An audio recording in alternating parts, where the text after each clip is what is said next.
अस्सलाम वालेकुम, this is part 2 of Walmart two step drop shipping model course from beginner to advanced. पिछली वीडियो में हमने देखा था कि प्रॉफिट कैलकुलेशन में क्या क्या कॉस्ट ऐड करनी होती है। इस वीडियो में हम देखेंगे कि उसको हमने अपनी प्रोडक्ट हंटिंग शीट किस तरह से बिल्ड करनी है, जिसमें आपने डिफरेंट प्रोडक्ट्स हंट करके लगानी है और नेट प्रॉफिट कैलकुलेशन करनी है, अपना ROI निकालना है आपने किस तरह से, और वॉलमार्ट की फीस के लिए क्या फॉर्मूला लगेगा, क्या फॉर्मूलाज इनकॉर्पोरेट होंगे।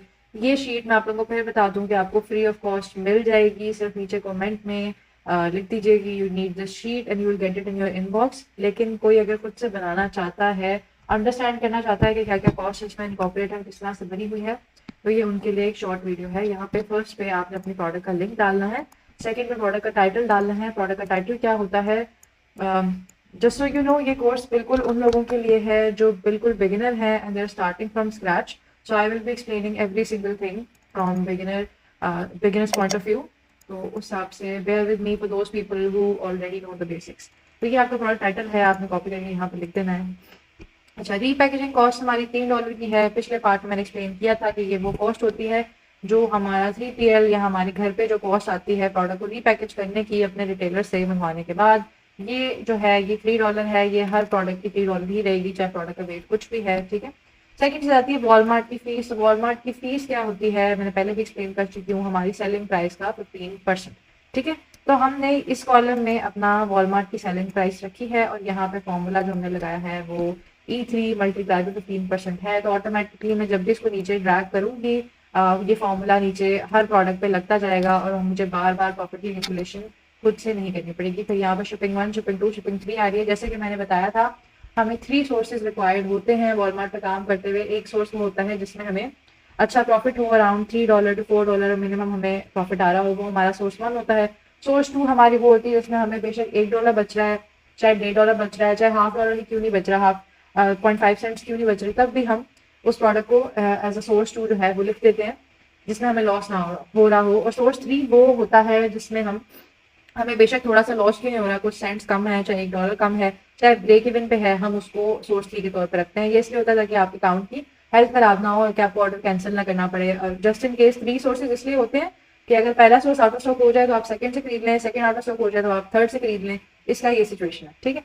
सो हमें इसलिए हमें 3 सोर्सेज चाहिए हैं और साथ हमें 3 शिपिंग चाहिए है। मोस्टली शिपिंग जो होती है वो फ्री होती है, आप देख ही रहोगे यहाँ पे सिर्फ एक ही जगह पर शिपिंग लिखी है, बाकी सारी जो है ना वो जीरो है। ये वो शिपिंग है जो हमारे रिटेलर से हमारे वेयर हाउस या हमारे घर तक अगर आप यूज रेजिडेंट है आने की जो शिपिंग है, ये वो है यूजुअली फ्री होती है और हम कोशिश भी यही करते हैं कि फ्री हो।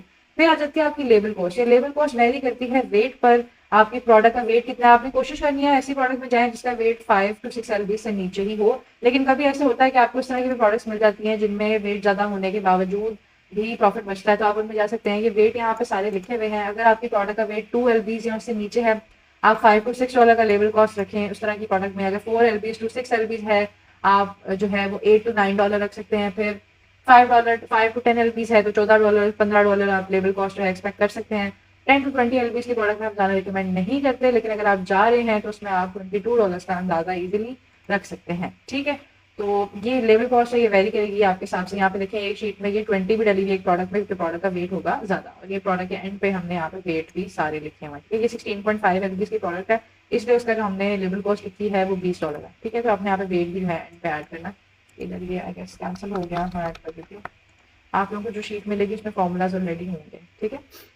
फिर ये आ जाती है आपकी टोटल कॉस्ट 1, 2, 3। अब हर चीज की कैलकुलेशन जो है वो 3 टाइम्स होगी। सोर्स 3 है तो उन सबकी जो प्रोडक्ट कॉस्ट है वो हमें डिफरेंट डिफरेंट आएगी, तो हमने उसको 3 जगह इंकॉर्पोरेट करना है। सोर्स 1 लिखना है, फिर सोर्स 1 की प्राइस यहाँ पे डालेंगे आप। जैसे ये हमारा सोर्स 1 है, इसकी प्राइस आ गई, सोर्स 1 की कॉस्ट थी 12.97, वो मैंने लिख दी।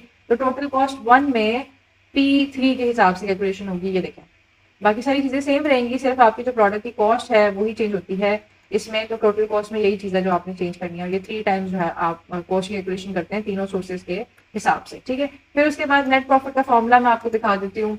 आपने जो भी आपकी टोटल कॉस्ट यहाँ पे कैलकुलेट किया आपने 1, 2 और 3 में, तीनों के आप different separate net profit calculate कर सकते हैं, 1, 2 एंड 3। इसमें फॉर्मूला आपका total cost 1 minus selling price है, इसमें total cost 2 minus selling price है, इसमें total cost 3 minus selling price है, और फिर आपका ROI आ जाता है।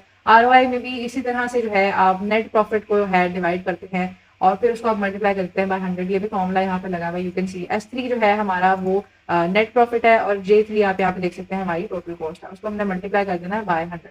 ठीक है। और एंड में आपने अपना वेट जो है ना वो एंटर करना है, दैट्स योर एंटायर शीट। और इस तरह से आप अपनी सारी जो प्रोडक्ट हंटिंग है ना वो कर सकते हैं। ठीक है, थैंक यू फॉर वॉचिंग। इंशाल्लाह नेक्स्ट वीडियो में हम लोग प्रोडक्ट हंटिंग को देखेंगे कि किस तरह से प्रोडक्ट हंटिंग करनी है सेलर स्नैपिंग मेथड के थ्रू। Stay tuned.